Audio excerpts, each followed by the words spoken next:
Muito bem, vamos iniciar o nosso programa dizendo que hoje, nesta sexta-feira, nós temos um convidado, na verdade, convidados em nosso programa, no programa Linha de Frente de sexta-feira. Estamos recebendo agora em nosso programa o Leopoldo Santos. Ele é o presidente do Sindicato dos Revendedores de Combustíveis e já está conosco a partir de agora e nós vamos conversar com ele. Leopoldo, seja muito bem-vindo. É um prazer recebê-lo aqui em nosso programa. Boa tarde, presidente. Boa tarde, Oswaldo. Boa tarde a todos os telespectadores da TV Maranhense. Muito obrigado pelo convite.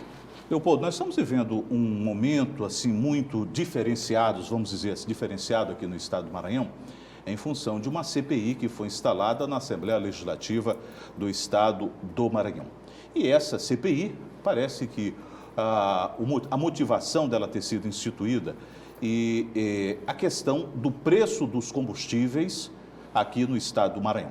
A gente está observando ao longo de alguns meses, de alguns anos, né, que o segmento empresarial, no caso, os revendedores de combustíveis, os donos de postos de combustíveis, tem sido alvo, né, de narrativas que colocam esse segmento econômico, um segmento que tem uma grande importância do ponto de vista de economia para o Estado, que tem uma grande importância do ponto de vista social, porque emprega, e tem uma importância porque paga muitos impostos para o Estado e também para o país. Ou seja, parece que tiraram os revendedores de combustível, no caso os postos, como o grande vilão do preço do combustível no estado do Maranhão. O que é que o sindicato que o senhor representa, tem a dizer a respeito dessa situação, dessas narrativas principalmente? Boa tarde, Oswaldo. Boa tarde a todos. Na verdade, é o seguinte, realmente isso vem acontecendo nos últimos anos, né? Uhum. E, na verdade, o preço do combustível realmente está caro. Mas o preço do combustível está caro no Brasil todo, devido à política de preço da Petrobras, que hoje ela é de acordo com o mercado internacional, é dolarizada, de acordo com o preço do barril do petróleo em dólar. E com a desvalorização do real perante o dólar, isso faz que o preço esteja constantemente mais alto. Então, realmente, o preço é caro, mas o Maranhão é o preço. Hoje, você pegar o maio como exemplo, está no site da ANP, que é a Agência Nacional de Petróleo, que regula o nosso setor. O Maranhão constantemente é o preço mais barato do Nordeste. Nesse momento é o preço mais barato do Nordeste, há muito tempo. E nesse momento, na primeira quinzena de maio, é o segundo mais barato do Brasil. Então é muito contraditório a ter preços abusivos, a ter qualquer tipo de irregularidade. Leopoldo, quando você diz que essa questão é por conta de uma série de fatores, né, e que não está necessariamente na responsabilidade dos revendedores de combustíveis, eu gostaria que você explicasse para o nosso telespectador, porque a narrativa que foi criada nos últimos tempos é que a culpa sempre é do dono do posto de combustível, ou seja, o dono do combustível, o dono do posto, é ele que aumenta de forma aleatória, quando quer, a hora que quer, como quer, o preço do combustível. A narrativa que foi criada é que existe, né, supostamente uma formação de cartel, que eu não sei se já conseguiram ou se algum dia foi provado, se foi investigado essa situação no âmbito até judicial. Eu gostaria que você explicasse didaticamente para o nosso telespectador como é que é formado a composição dos valores do preço que é praticado do combustível aqui no estado do Maranhão. Na verdade, é que criou-se uma forma de dizer que o preço sobe ou desce na bomba quando tem algum anúncio da Petrobras e refinaria. Correto. Na verdade, o preço da gasolina que nós vendemos nos postos não é a gasolina que a refinaria vende. Nós compramos combustível das distribuidoras. Perfeito. E não da refinaria. Inúmeros fatores compõem o preço da gasolina C, que é a gasolina que nós vendemos, na bomba. Quais são esses fatores? Vamos lá. Impostos. Estaduais, federais. Uhum. A gasolina no Brasil tem que ter 27% de etanol anidro adicionado. Correto. Certo? E o preço Petrobras, mais transporte, lucro da distribuidora e da revenda. Então, isso faz a composição do preço. Não é só o preço, às vezes pode baixar na refinaria e não baixar simultaneamente na bomba, porque outros fatores podem influenciar nesse preço. Como, por exemplo, no atual momento, o preço do etanol anidro está na entre-safra, ele disparou. O etanol, esse etanol que você acabou de se referir, é o etanol que é usado na mistura da gasolina tipo C. Tipo C. Que atualmente qual o preço dele, o que aconteceu agora?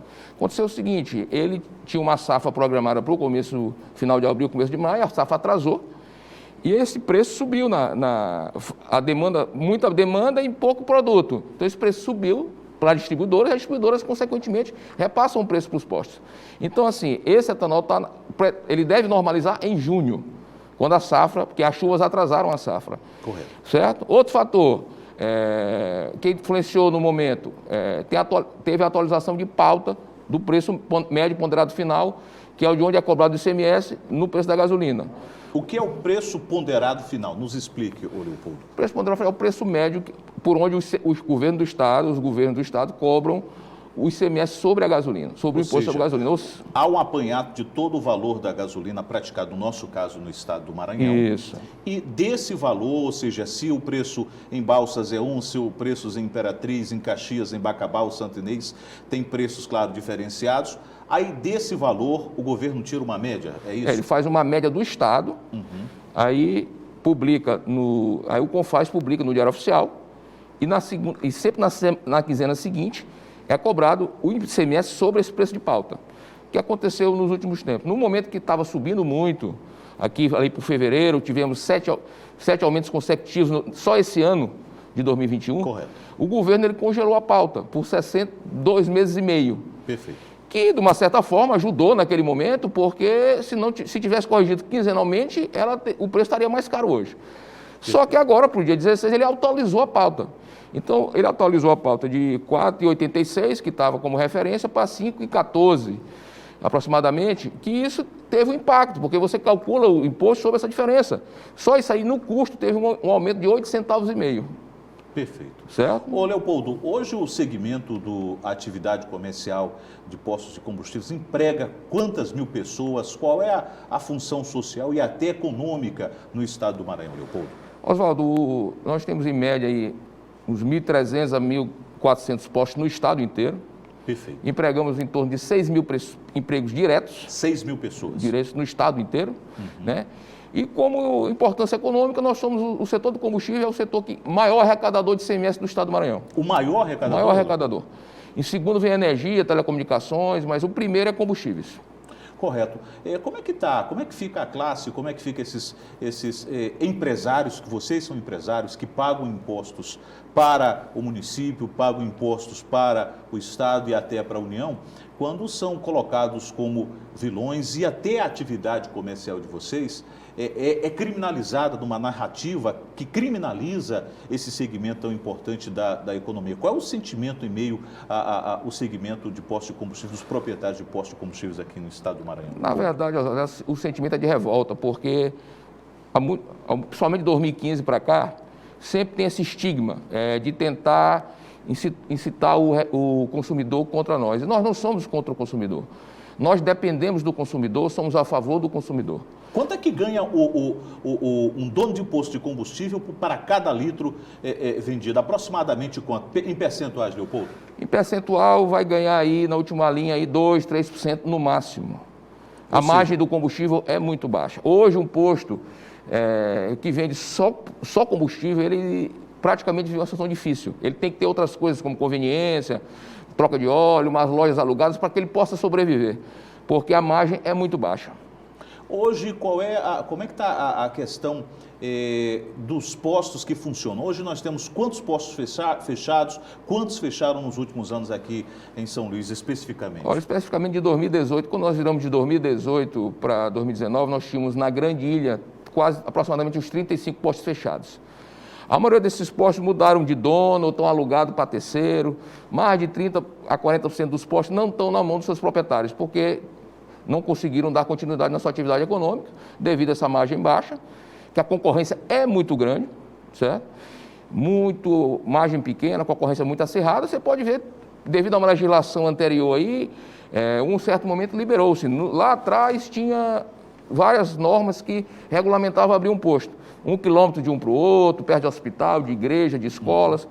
Dos anos para cá, isso meio que liberou aí, você vê um posto a cada esquina. Então, na Grande Ilha, nós temos 180 e poucos postos brigando pelo consumidor.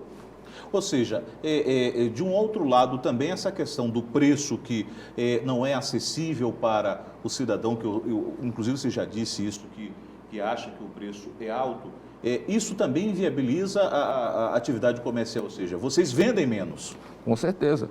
Quanto mais caro o preço, a gente vende menos. E ainda mais no momento em que vivemos, né? Com essa pandemia, que já estamos aí há mais de um ano, e assim as vendas caíram, os postos conveniências que dão muita ajuda no negócio com limitação de horário, fechando durante a noite, as vendas caíram aí em torno de 40%, as da loja de conveniência em torno de 50%. Então, assim, no momento, nós estamos focados na saúde do nosso funcionário, tentando escapar esse momento. Eu mesmo já fiz várias demissões, já perdi funcionários pela Covid. Então, a situação de hoje, acho que todo time está preocupado com a saúde e o bem-estar da população. Leopoldo, há uma narrativa também que eu julgo que, de certa forma, é desleal, é até inoportuna, nessa afirmativa de que há formação de cartel, ou seja, o que é um crime entre esse segmento comercial dos postos de combustíveis. O que o sindicato diz a respeito dessa narrativa? Olha, Oswaldo, isso aí eu acho que, baseado em toda essa situação, que sempre tentam botar o revendedor numa situação marginalizada, chega a um ponto que todo mundo começa a acreditar. Como é que a gente faz cartel? Um cartel para perder dinheiro? Nós somos a gasolina mais barata do Nordeste e a segunda mais barata do Brasil. Você tem números, você tem dados, inclusive, a respeito disso agora na última quinzena, né? Pois é. Na última quinzena de maio. Na última quinzena de maio. Você tem a ideia que Teresina, que na capital do Piauí, do nosso lado, a gasolina em média é 5,90. 5,90? 5,90. Ou seja, essa gasolina sai daqui? Sai daqui. Então, assim, o Ceará, Pernambuco, todos os estados do Nordeste são mais caros que o nosso, e nós somos o segundo estado mais barato do Brasil. Só perdemos para o Amapá, no atual momento.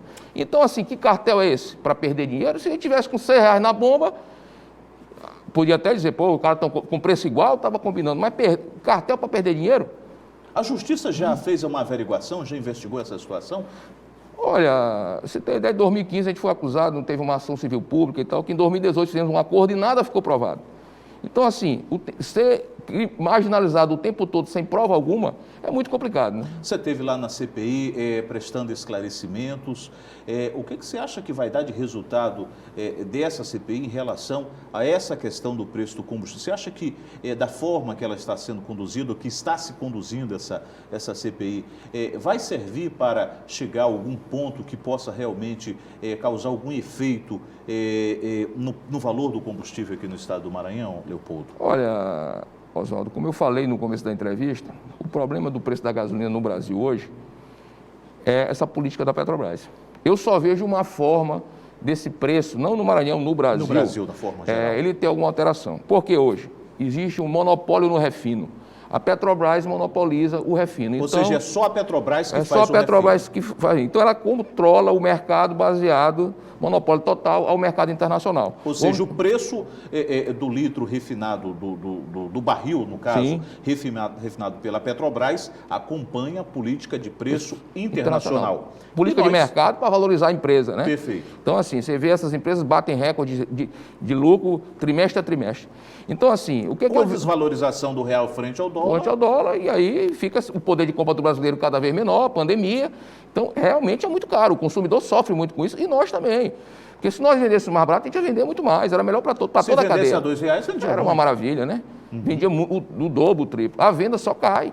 Quanto mais caro, melhor. A gente entende, a gente sofre da mesma forma. Em relação a essas variações de preço dos últimos meses, você tem dados, estatística de quanto os postos deixaram de vender em relação a anos anteriores ou meses anteriores? Olha, desse começo, ano passado caiu 60% na época do lockdown, 60%, 70%. Aí foi melhorando no final do ano, estava ali em torno de 30% já menos.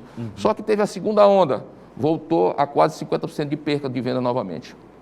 Perfeito. Certo? Você disse ainda há pouco, estava dizendo que acredita que a quebra do monopólio pode ajudar a melhorar esse complementando, preço. Porque é o seguinte, e já existem perspectivas, porque a Petrobras vai vender algumas refinarias, já foi fechado o negócio com o fundo árabe, o Mubadala, que comprou a refinaria da Bahia, que deve começar a operar agora no começo de 2022.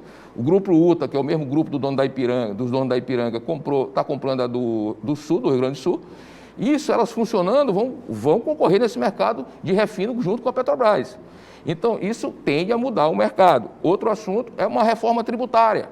Mas for uma alíquota tributária ampla, que ela possa ter, nesse momento de disparada de preço, possa ter uma compensação de tributos. Porque os estados não podem abrir mão, pela necessidade que vive o Estado brasileiro, da arrecadação do imposto.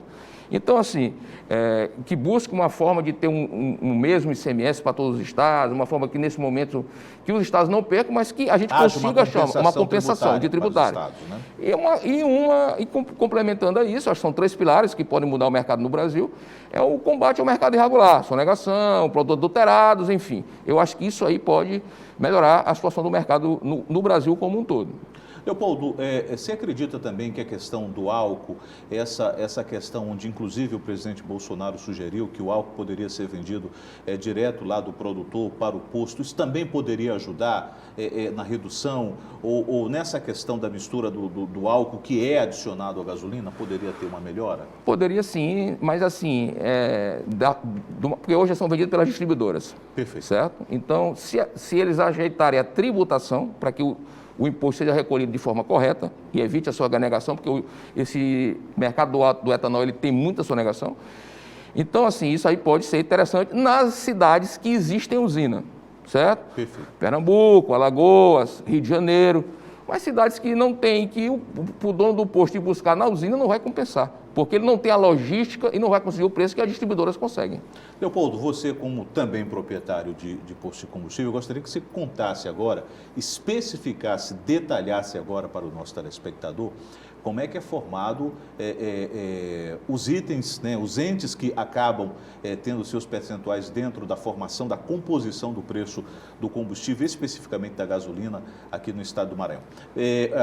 A Petrobras ganha quanto por cada litro de gasolina? Quantos por cento? Olha, esse preço Petrobras da gasolina da refinaria, ele representa em torno de 28% do preço da gasolina C que é vendida nos postos. Ou seja, 28% lá Petrobras, do litro já é da Petrobras. Da Petrobras. Perfeito. 30,5% de ICMS. 30,5% do Estado, do ICMS. Do Estado, do ICMS. Perfeito. E 13% de etanol. 13% e os 27% da mistura do etanol final, com a gasolina. 19% de impostos federais, que é PIS, COFINS e CID. Correto. Certo? E fica 9,5% para dividir entre a distribuidora, a logística de transporte e os postos de combustíveis. Ou seja, essa é a formação, do preço. Composição do preço. Isso.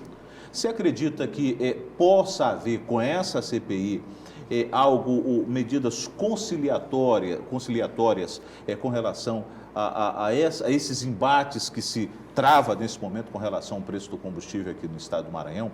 Porque eu vejo que, eu não posso nem usar o adjetivo de desonesto, mas eu posso dizer que é inoportuno tentar se criminalizar um segmento comercial, um segmento que tem uma importância muito grande do ponto de vista econômico, que é um segmento que mais contribui para a arrecadação de ICMS no estado do Maranhão, que emprega, que tem uma responsabilidade social, que tem uma responsabilidade econômica muito grande. Você acha que pode haver uma conciliação para se conviver melhor daqui em diante, principalmente fazendo com que a sociedade entenda esse problema e busque através dos seus representantes, porque afinal de contas quem pode mudar muito essa situação são os representantes do povo, são os deputados federais, são os senadores, inclusive do estado do Maranhão, que podem ajudar nessa questão de uma melhora no preço do combustível no Brasil?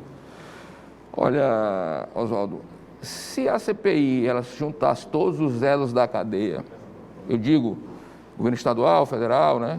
Tem a questão dos impostos, as distribuidoras, que nós compramos das distribuidoras. Nós não compramos da Petrobras. Ou seja, vocês não produzem, não compram, não estipulam preço? Nada. Simplesmente a gente compra dele, o preço já vem na nota fiscal. Com adição de imposto, de etanol, tudo, que o ICMS, por exemplo, nós somos substituídos tributariamente. Ele já vem no preço final, já vem pago. Não somos nós que recolhemos o ICMS para o Estado. Ele já vem pago, recolhido pela refinaria. Correto. Certo? Então, assim, de uma forma justa, que a distribuidora participasse, mas eu vejo, tudo bem, eu acho que fui lá, acho que foi uma oportunidade de explicar como é que realmente funciona a cadeia, a formação de preço e tal, mas assim, eu acho que tem algumas posições que não convergem nesse sentido que estamos falando. porque a gente vê a todo momento uma questão de marginalizar os postos, como se os postos fossem ocupados pela política de preço que acontece no Brasil hoje da gasolina. Porque é totalmente antagônico nós temos, em todos os estados da federação só tem CPI no Maranhão. E o local que tem a gasolina mais barata do Brasil, a segunda mais barata e a mais barata do Nordeste. Então, assim, é meio contraditório. Concorda comigo? Concordo. Ô, Leopoldo, com relação ao comportamento e direitos do cidadão, do consumidor, em relação a essa questão do combustível, que direitos tem de imediato o consumidor que chega num posto para abastecer o carro? Ele tem direito de saber quantos impostos, quanto ele está pagando imposto, tem direito à nota fiscal, quais são esses direitos e qual é o comportamento dos postos em relação ao consumidor? Olha, Oswaldo, é obrigatório, né? Todos os postos têm o cupom fiscal. E hoje no cupom fiscal está destacado lá. Discriminado. Discriminado, que é o ICMS, que é o imposto federal, que é o imposto estadual. Então você pagou R$100, você sabe que lá vai estar discriminado o que você pagou de imposto. Então o consumidor é só pedir o cupom fiscal. Perfeito. Com relação à qualidade, se o consumidor está com dúvida com a qualidade do combustível, ele pode pedir uma verificação? A qualquer momento que ele chega no posto, ele pode pedir o teste de qualidade que o frentista, o gerente tem a obrigação de fazer para o cliente. Com relação à quantidade, o quantitativo aí de combustível que às vezes é colocado no veículo, também pode pedir essa aferição? Pode pedir, feita a aferição na mesma hora, certo? O funcionário, o gerente, ele está treinado para fazer a aferição e o teste de qualidade. Perfeito. Leopoldo, queremos agradecer a sua participação no nosso programa, todas essas explicações. E claro, aqui hipotecar aqui a classe aos proprietários de postos de combustíveis do estado do Maranhão, a nossa solidariedade, né? Porque eu vejo que é desnecessária, é inoportuna e totalmente desnecessária tentar se criminalizar, tentar imputar a esse segmento comercial a culpa ou a responsabilidade até por crimes, né, que eu vejo, eu não entendo que estejam sendo realizados por esse segmento tão importante. Eu lamento muito que essa CPI poderia estar discutindo de uma outra forma essa questão, de forma mais consensual, de forma mais produtiva, para mostrar para o cidadão que essa atividade comercial não são culpados, não são os vilões, não são criminosos, porque, afinal de contas, tem uma responsabilidade social, tem uma responsabilidade com o Estado do Maranhão muito importante. Queremos agradecer a sua participação em nosso programa. Oswaldo, obrigado aos telespectadores da TV Maranhense, estamos sempre à disposição. Conversamos com o presidente do Sindicato dos Revendedores de Combustíveis do Estado do Maranhão, Leopoldo Santos. A todos vocês, muito obrigado pelo carinho. Vou agora ao intervalo comercial e volto em instantes com o nosso programa Linha de Frente. Aguarde um instante só.